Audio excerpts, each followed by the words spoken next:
Hello everyone. Just out of curiosity, when was the last time you guys consumed fish? Have you ever wondered where the fish comes from? Here, we have a graph of showing the global harvest of aquatic species for the past decades. And we can see the trend. Aqua farming accounts for almost 50% of the production. So we thought, what if we could create a control and monitor environment that could allow the species to grow healthily, and thus we could increase the production yield.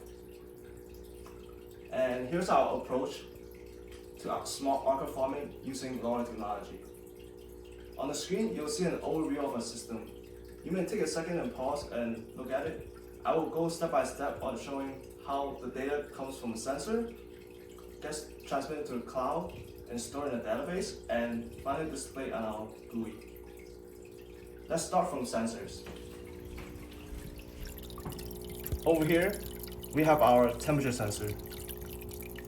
Temperature sensor will measure the temperature of the water. This is essential because for different species, there's a nominal range of temperatures that they are designed to live in. And if the temperature of the water were to fall out of that range, it would trigger a warning and it will activate our heating system. And next to the heating system is our water filtering system that is always on. And next to it is the TDS sensor in the white. The TDS sensor measures the total dissolved solid of the water. And next to it is the pH sensor, which measures the pH level. Together with the pH sensor and the TDS sensor, it will give us information about the quality of water. And next to those, we have the oxygen supplies. And finally, we have a camera sensor, which is located on the top. The camera sensor is responsible for capturing the movement of the fish. And all of the data from these sensors are transmitted to our host MCU Raspberry Pi. Before transmitting the data into the LoRa gateway, we must first process our data. This is because LoRa has a relatively low data rate, and the chip that we're using, RN2903, has a maximum transmission rate of 12.5 kilobit per second. So first, we take our captured image and we convert it from RGB into HSV.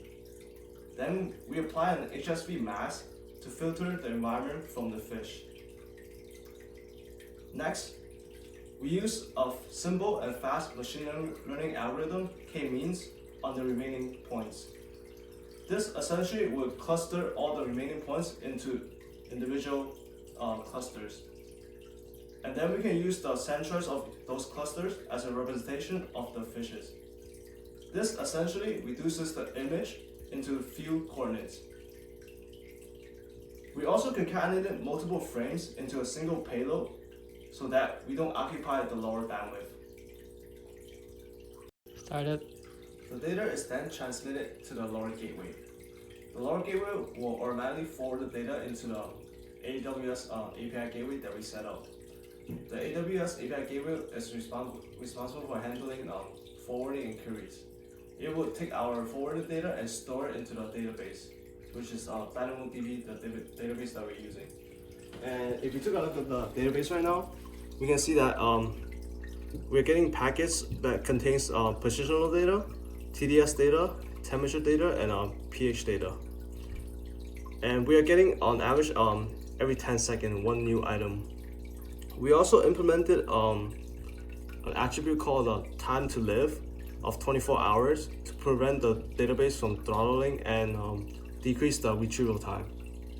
And all of this data can be displayed on the GUI that we developed. And if you take a look at the GUI right here, on the left, we have the three graphs that has the TDS sensor values, the temperature, and the pH values of the previous 24 hours. And next we have the real-time environment. To demonstrate this, we're gonna take a look at what we have recorded in real time of what the camera is recording. And let's try to make this fish go active by giving it a food.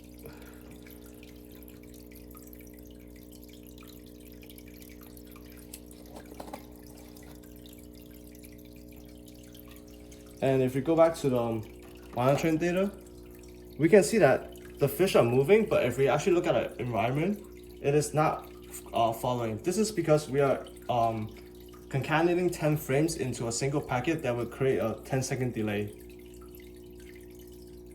And next, we have our equipment control on the right, which contains oxygen supply, water filtering system, and a heating system that is always active right now. We currently do not have a water supply, but that could be easily implemented.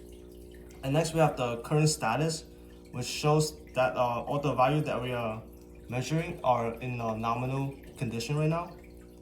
As for the environment condition and the target behavior, we currently do not have it fully implemented, but we are currently working on it by using a long short-term memory on the captured movements to try to predict the behavior.